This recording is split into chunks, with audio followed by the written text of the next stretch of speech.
wabarakatuh. Perkenalkan, nama saya Muhammad Rizati Hartono dari TI23H, NIM belakang 1030. Di sini saya akan mempresentasikan modul 4 tentang analisis korelasi dan regresi.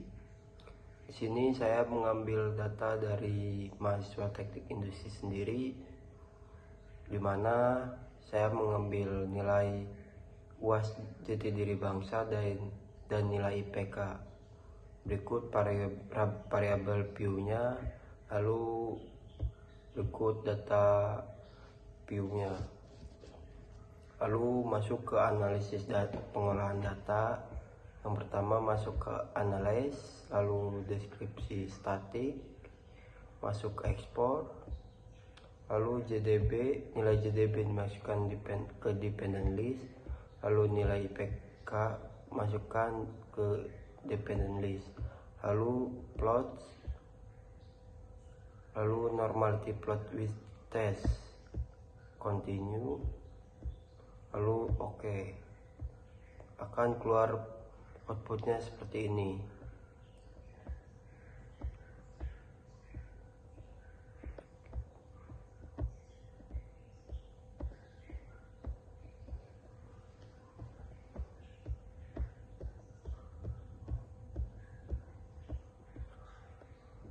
Lalu lanjut kembali ke analis, masuk ke correlate, lalu masuk ke biperet. Nilai JDB dan nilai IPK ini masuk ke variabel, lalu tekan OK dan akan menunjukkan output, yaitu correlate itu sendiri. Sini nilai JDB dan nilai IPK, persen korelasinya yaitu nilai JDB 1 dan nilai IPK 139, dan signya nilai IPK 465 dan N-nya nilai JDB 30 dan nilai IPK 30. Lalu masuk ke analisis lagi, kita masuk ke regression, masuk ke linear, dan nilai JDB ini masuk ke dependent, lalu nilai IPK ini masuk ke independent S.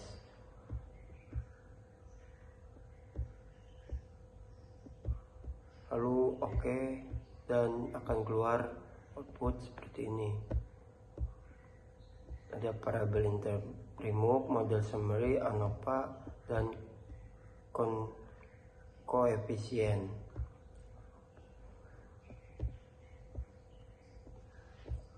Nah, lalu pembahasan.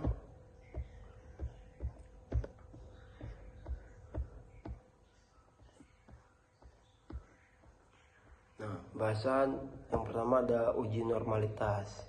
Uji normalitas ini dilakukan untuk memastikan bahwa data yang digunakan berdistribusi normal, di mana DF-nya itu 31, sig-nya itu 0,24 dan 0,00. Output yang dihasilkan memberikan ringkasan statistik mengenai distribusi normal dan dari dua variabel, yaitu nilai JDB dan nilai IPK, yang masing-masing terdiri dari 31 data. Dalam uji normalisasi digunakan dua metode Kolmogorov, Smirnov, dan Shapirovic. Namun karena jumlah sampel di atas 30, N sama dengan 31, maka interpretasi utama sebaiknya mengacu pada uji Kolmogorov-Smirnov. Lalu menggunakan metode Kolmogorov, data normal jika sig lebih besar dari 0,05 dan data tidak normal jika sig lebih kecil dari 0,05. Uji normalitas variabel X. H0 data berdistribusi normal dan H1 sama dengan data tidak berdistribusi normal. Normal formulanya yaitu seperti ini. Tingkat signifikannya 5% sama dengan 0,05, dan H0 daerah kritisnya varian dianggap sama. Lalu keputusan uji variabel X karena SIG 0,024 lebih kecil dari A 0,05 sama dengan H0 ditolak. Jadi dengan tingkat signifikan 5% diperoleh kesimpulan bahwa A0 ditolak dan H1 diterima karena SIG 0,024 lebih kecil dari 0,05, maka data tidak berdistribusi. Lalu uji normalitas variabel Y, H0 data distribusi normal dan H1 sama dengan data tidak berdistribusi. Tingkat signifikannya sama A sama dengan 5% sama dengan 0,05. H0 diterima jika SIG lebih besar dari A, sedangkan H1 diterima jika SIG lebih kecil dari A.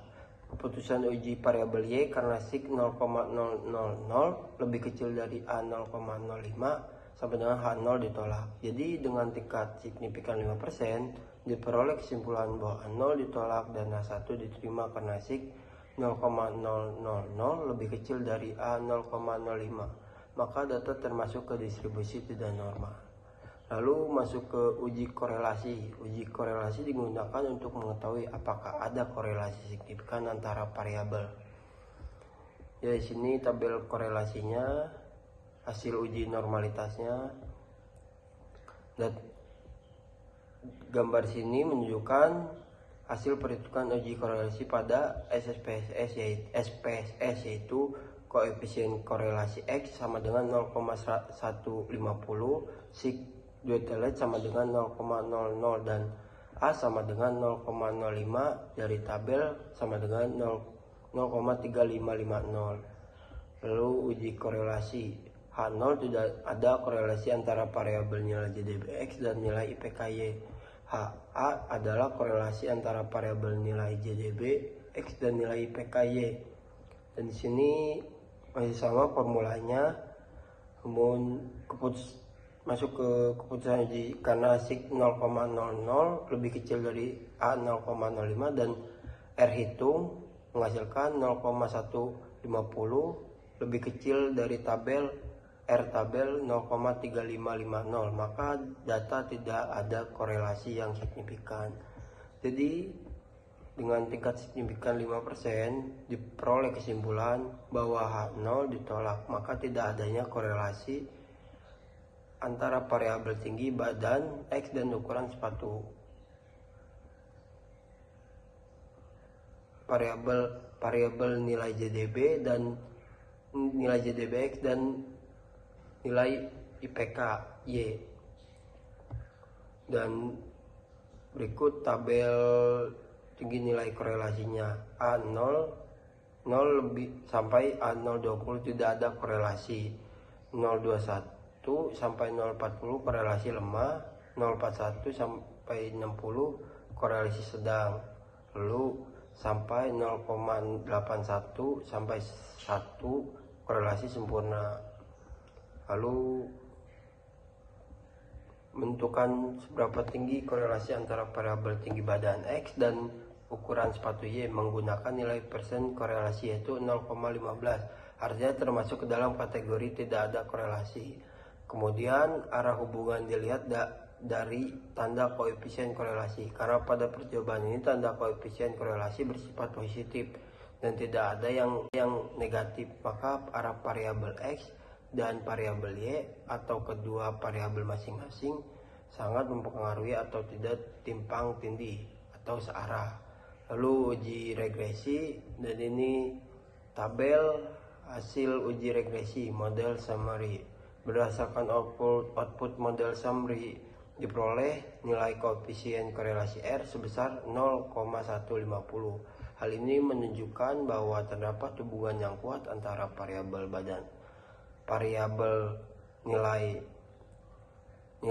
JDB X dan dengan nilai IPKY.